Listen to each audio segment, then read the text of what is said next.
Olá, boa gente, aqui é o Edmundo e isto é Fé Pura e Simples. O apóstolo Paulo diz isto sobre a ressurreição em 1 Coríntios 15, 17 a 19. E se Cristo não foi ressuscitado, a fé que vocês têm é uma ilusão e vocês continuam perdidos nos seus pecados.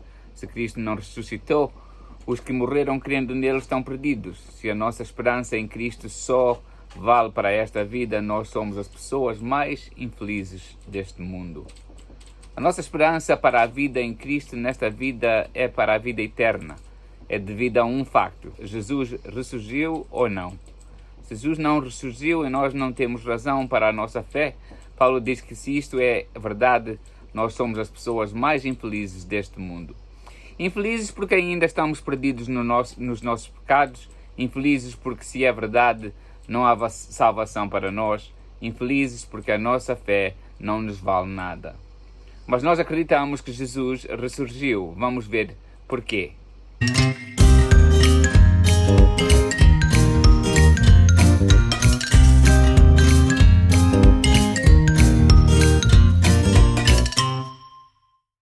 A primeira pergunta que vamos fazer é: quais são os factos que precisam ser explicados e quais são as explicações que melhor explicam estes factos?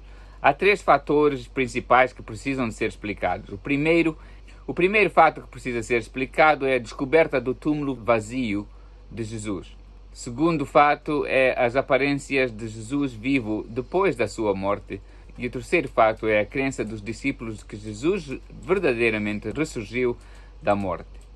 Primeiro, a descoberta que o túmulo de Jesus estava vazio é reportado em 6 fontes separadas e algumas destas são dos primeiros manuscritos descobertos no Novo Testamento.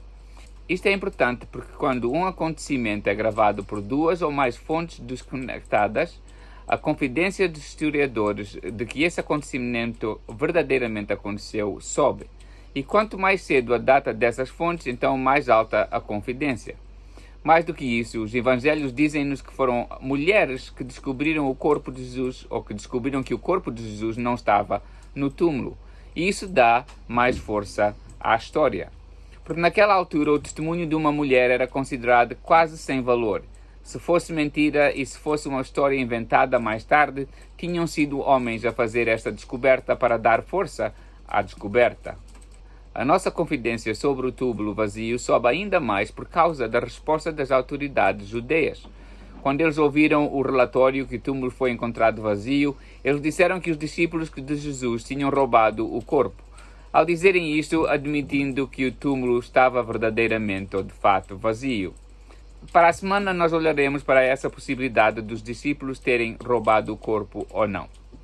A maior parte das pessoas que estudaram isto aceitam que o túmulo estava verdadeiramente vazio naquela manhã da ressurreição.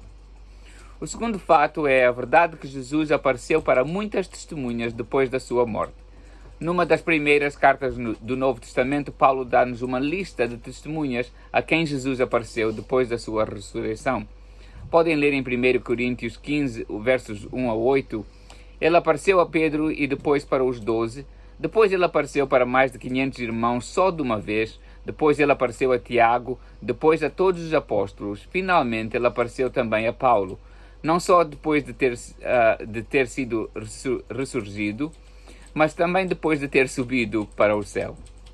Mais do que isso, há outras e várias aparências de Jesus depois da ressurreição, independentemente confirmadas nos evangelhos. Só na base do testemunho de Paulo, virtualmente todos os historiadores concordam que vários indivíduos e grupos tiveram experiências de aparências de Jesus vivo depois da sua morte.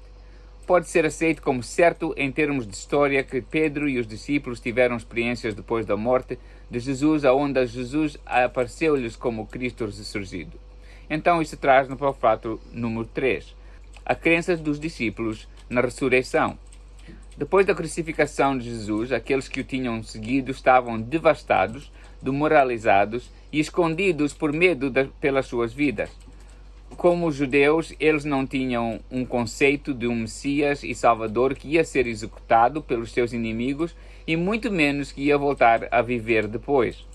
A única ressurreição em que os judeus acreditavam era uma ressurreição universal no dia de julgamento para todos. depois do fim do mundo, não um evento individual dentro da nossa história. Ainda mais, na lei judaica, a crucificação de Jesus como um criminal queria dizer que ele estava literalmente embaixo da maldição de Deus. Mas de alguma forma sincera, os discípulos vieram a acreditar que Jesus, ou que Deus ressurgiu Jesus de entre os mortos.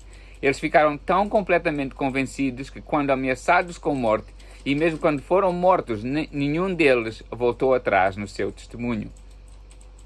Mesmo Paulo, que era um fariseu, ou que começou como um fariseu, ou um líder judeu, que começou a perseguir a igreja de Cristo, antes de ter um encontro com Cristo, ele próprio de repente tornou-se um crente.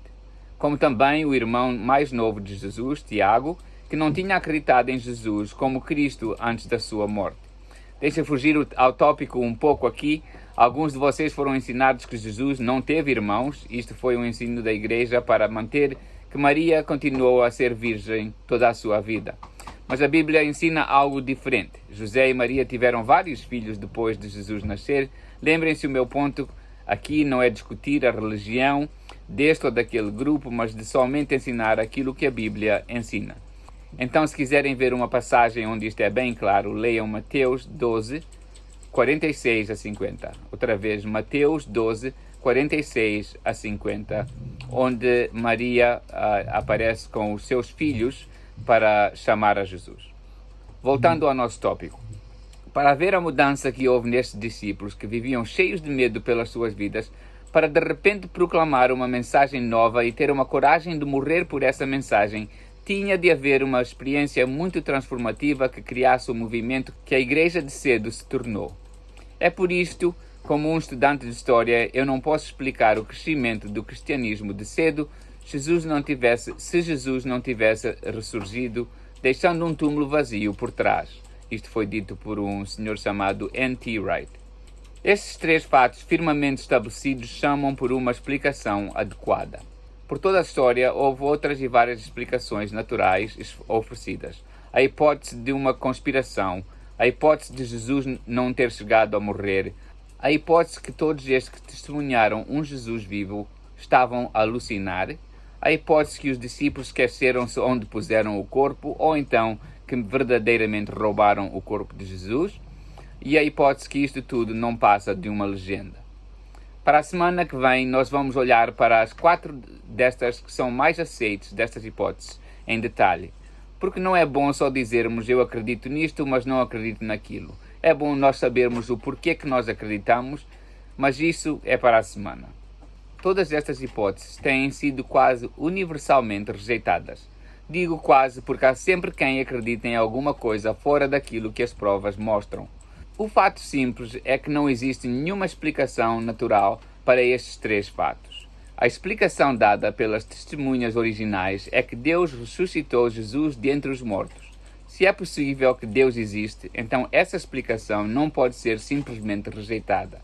Um túmulo vazio, as aparências de Jesus vivo para muitos e até a 500 pessoas de uma só vez, a mudança do espírito dos discípulos, que primeiramente estariam escondidos e cheios de medo, para homens e mulheres prestes a darem a vida. Esses fatos são históricos e independentemente estabelecidos. Como é que você o explica? Eu comecei por ler 1 Coríntios 15, 17 a 19.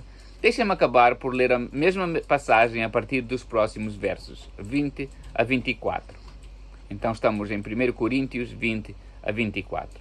Mas a verdade é que Cristo foi ressuscitado, e isso é garantia de que os que estão mortos também serão ressuscitados, porque assim como por meio de um homem veio a morte, assim também por meio de um homem veio a ressurreição.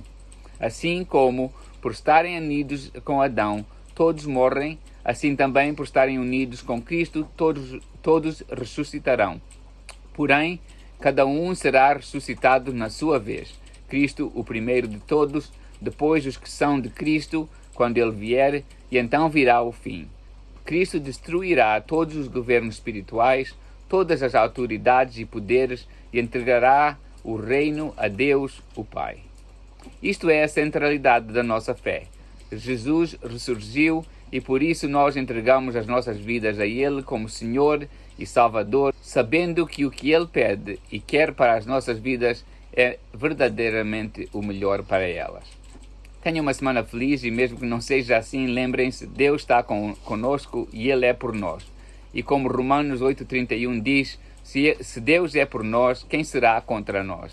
Até para a semana, e eu sou Edmundo, e isto é a fé pura e simples, e tudo o resto é confusão.